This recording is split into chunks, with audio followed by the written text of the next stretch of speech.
Deion Sanders leaving Jackson State for Colorado. Damn. Had this conversation with the fellas yesterday, and they was like, man, he shouldn't be doing that, and he shouldn't do this. And I'm like, man, at the end of the day, you got to do what's best for you, bro. And what's best for you? What's best? Because I feel how they feel. Look, at the end of the day, he's a grown man. Grown ass. But man. here's my thing. Yeah. How long he supposed to stay, Bake? It's not about how long you supposed to stay. It's about what is your motive and what's your mission. You know what I'm saying? When Deion first took, he said, I want to put historical black colleges on the map. Right? Check. Right? Do they not have more exposure? Right. I wanna compete in big bowl games. That wasn't gonna happen anyway. Just because of the levels. There wasn't going to be a crossover. They would have to schedule games, but it wasn't going to be You can schedule regular season games. They could have been in the regular season. Jackson State versus like a Alabama. Yeah, no. Even if they lose, there's never been a historical black college play against no SEC, no ACC. Yeah, they have. Who? Alabama has scheduled a couple of black colleges before. Who? Out of the SWAC. You got to check their resume. But I've seen some Jackson States, not Jackson State. Was it Jackson State? It's been a couple of HBCUs, I believe. I ain't seen it. I ain't heard about it. They probably went on TV. Getting smacked up. But my thing is this, man. This is, and it's bigger than just Deion, man. I feel like this is our culture. It's like we want to always sit at the other man's table, and we never want to make our table where now, look, top recruits were going to HBCUs. Top. I mean, yeah, they had the number one recruit go to Jackson State. That was just the start. It could have been more where now you start seeing a transition and maybe a situation where now you got more people going to these big schools, right? Yeah. But my thing is, I just feel like, man, at the end of the day, you're going to do what's best for you. But 2 years, man, like 3 years. 3 years. Hit the first year, I feel like that count, but that don't really count. The first year is like, I'm getting my feet wet. I'm trying to get this thing. 2 years. I give him 2 legitimate years. Yeah. I say, I wish he would have stayed because it would have been beneficial for the culture, man. And now, I'm telling you, Jackson State and HBC ain't getting no kind of love right now. They ain't gonna get no love after this. Yeah, but I mean, like I said, it's just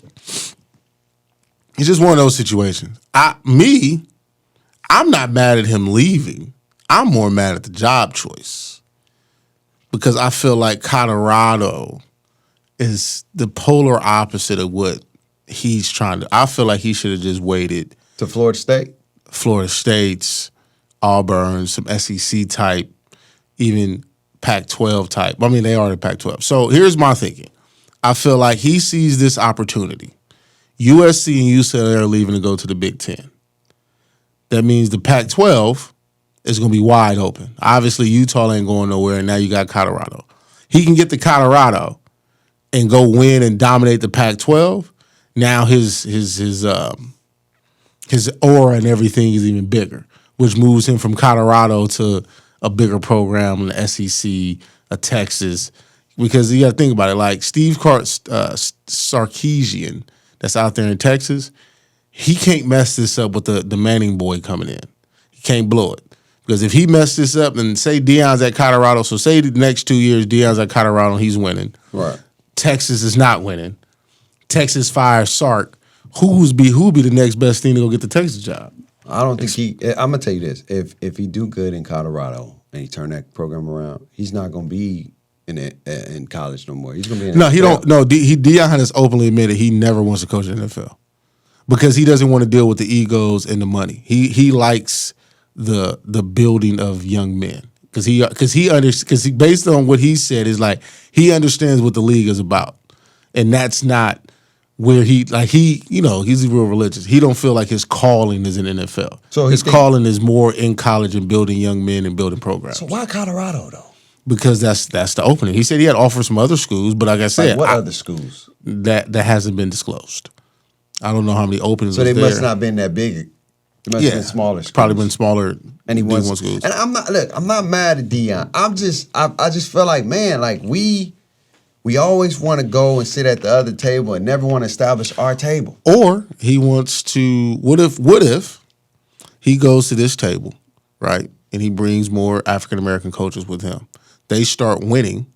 Now people have to start looking at Colorado, and he starts becoming the tree that gets more players out because of the exposure from the bigger school, the bigger money, the bigger TV deals, the blase, blah. If you good, you good. And as you can see, a lot of those big schools players, I mean, they play for a little bit, but then you don't hear about them. Yeah. You always hear about low tier, maybe people that was 5th, 6th, 4th round. Yeah, but that's what I'm saying. But Colorado ain't produced. But Colorado used to be a great program back in the day, and it fell between the wayside. Yeah, but back in the day, but they have been trash bandicoot exactly. for a long time. I'm not mad. I just feel like I wish he would have stayed a little bit longer at Jackson State to establish that. You know what I'm saying? Like leaving in 3 years, I'm always a big fan of giving it some time. But he is leaving the program way better than what he got it when he started.